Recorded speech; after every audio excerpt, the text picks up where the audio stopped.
Pinterest is not just another social media platform. It is a place to rewire, reset, and reimagine so you can step into your next era with intention. Grab your cup of tea and let's dive into it. Despite having a YouTube channel, a podcast, and actively posting on LinkedIn, I'm someone who actually likes to limit social media as much as possible. But my one exception to that is using Pinterest. I do not think you can get enough of Pinterest. And the main reason that I feel that way is related to the fact that you can use it to build your second brain. This was an idea that really resonated with me when I read the book Building a Second Brain by Dianne Forte. It is about your personal knowledge management system and how you are developing that. And what that is a system for you to capture all of your ideas and the information that is most important to you. And what Dianne Forte really highlights is that often when you are first exposed to an idea, isn't necessarily when you actually need that information. So you might see, for example, a photo that resonates with you, but it's not actually for something that you need right now. Or maybe it's something that you know that you need in the future. Or you're reading a book and you have an idea and you know that it's something that you would like to do or like to explore more, but you don't really need to do that yet. The idea of your second brain is that it gives you a place to store all of that information and it makes sense of it in an organized way. Now, I have a couple of ways that I like to build my second brain. I use the Notes app in my phone and I use my computer and my filing system for that as well. But I truly feel that Pinterest is the place where you can build that visual element of your second brain. And it's become a place where I can capture ideas and organize them in a really nice way too. So I might even be, for example, reading a book and I notice that there is a particular idea or concept about health that I would like to consider more. I will search for that idea on Pinterest and usually there are some really nice graphics related to key concepts and I will pin that to boards related to that thing. So while I know that I might not be able to do it straight away, I am reminding myself that it is something that I can look into. So you can use Pinterest to start to plan and organize your goals, your ideas, and your visions. And speaking of visions, this leads nicely into tip number 2, which is to break down your vision board. I create a vision board on Canva. So I have a digital version of my vision board already. But that is usually a vision board that I have created for the whole year. If I need to update it because I find my goals have changed, I will. But that is something that I keep on the desktop of my laptop. But what I found Pinterest is really useful for is to actually then make sense of that vision board. So if, for example, you have goals relating to hobbies or health or work, then there's only so much space that you have on your vision board to be able to break that down and to understand that goal further. So I use Pinterest to then take that goal and turn it into a board on Pinterest, turn it into several subboards within that if it needs to be, and then actually explore that idea in more depth. And why vision boarding is really important in general to begin with is something that's highlighted in neurolinguistics programming, which proposes that your brain can't differentiate between what is real and what is vividly imagined. So a detailed vision for a desired outcome becomes a form of mental rehearsal. This is something that the world's most elite athletes and sales professionals and other elite performers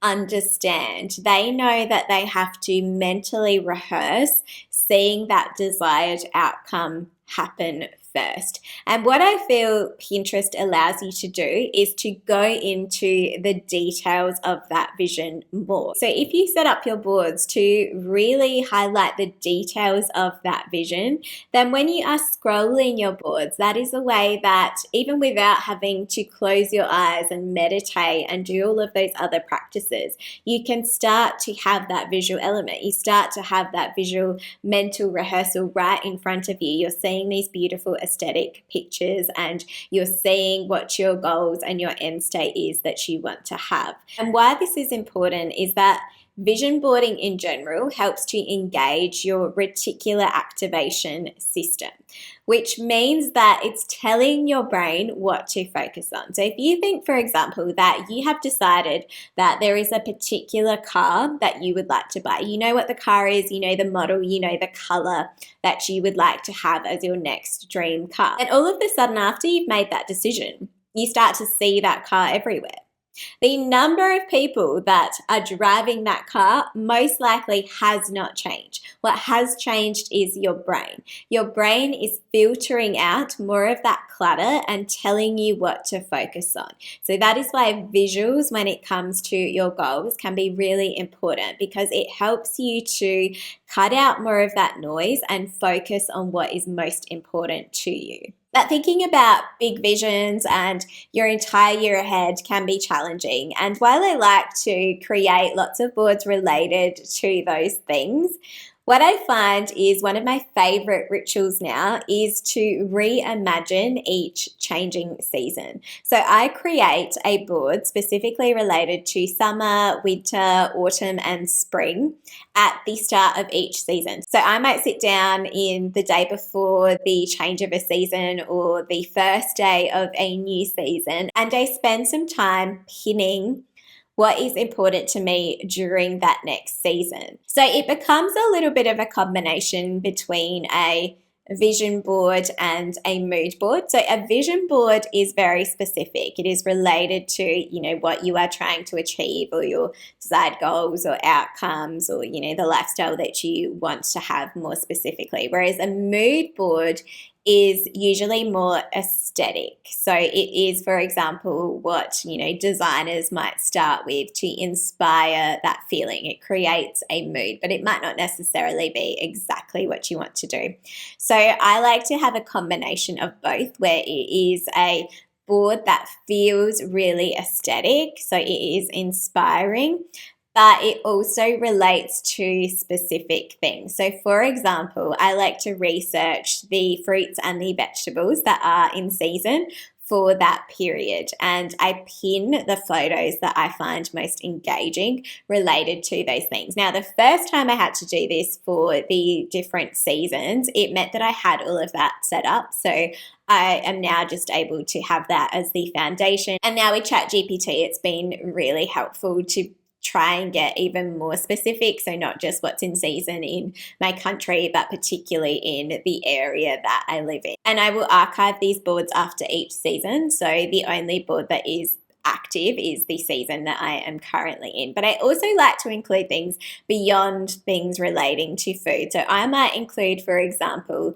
the personal style that I want to have during that period. And that I have found is really helpful in terms of, number one, getting ready, picking what to wear. When you have that feeling that you don't have anything that's appropriate, you can use that specifically as a reference which is relevant to that season. So I like to post things that are related to things that I already own. And so it might be things like styling ideas, or it might be things that I hope to purchase in that period. But it gives me a little bit of inspiration in that time. And what I found particularly helpful is that this, along with, the foods that I love during a particular season, has made me get excited about seasons that I didn't used to appreciate. So winter, for example, as I've talked about on this channel before, is not a season that I used to appreciate at all. I love to chase the sun. I love to be in the sun. I love spring, and I just did not appreciate winter as a time of the year until I created my mood board, which is when I started to realize that a lot of my favorite foods thrive in the winter season. I love Shiraz, for example, and that is best had in winter. It really made me realize that there is so much to appreciate in each season if you look at it in that way. I'll also include the hobbies that I want to have during that particular period. And the thing about having this season's focus is that it takes into account your environment. So just like animals behave differently in different times of the year, This allows you to think about what is most likely going to be the things that you can focus on during winter, or in the summer season, your life might look particularly different and you might have other priorities during that time. But even, for example, when I am pinning things like the foods that I like to enjoy, I might even be as specific as pinning the recipes that I want to try during that period. I might even find specifically the cooks that I like to follow and see if I can pin their recipe, if they are on Pinterest, to my board. So then I'm just ticking things off my mood board. And this idea of breaking down Pinterest into seasons, I also like to link with one of my favorite books that I talk about a lot on this channel, which is The 12-Week Year by Brian P. Moran and Michael Lennington. This is about not seeing your year as 12 months, but seeing your year, reimagining your year to be 12 weeks. And the reason why that is important is because it captures all of that motivation that you feel at the start of the year and that you sometimes find isn't as strong at the end of the year, or that you can get complacent about when you have a full year to work on particular things.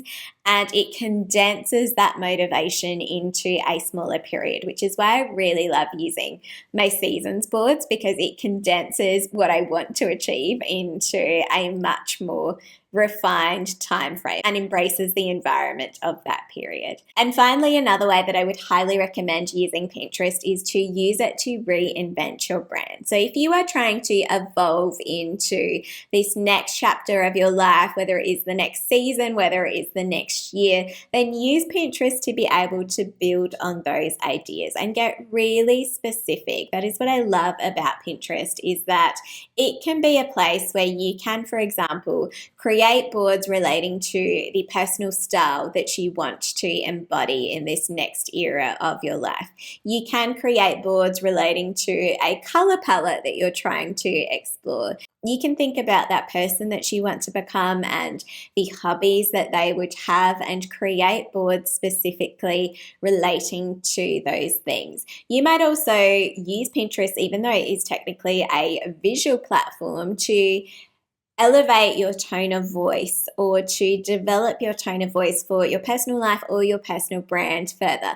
For example, if I'm reading a book and I feel like there are certain words that just really resonated with me and I would love to incorporate them more into my own vocabulary, I will look up those words on Pinterest and I will pin it to word boards that I have. And this is a really nice way to start to explore and refine your tone of voice, particularly if you are building a personal brand or you have any sort of branding projects related to your business, for example.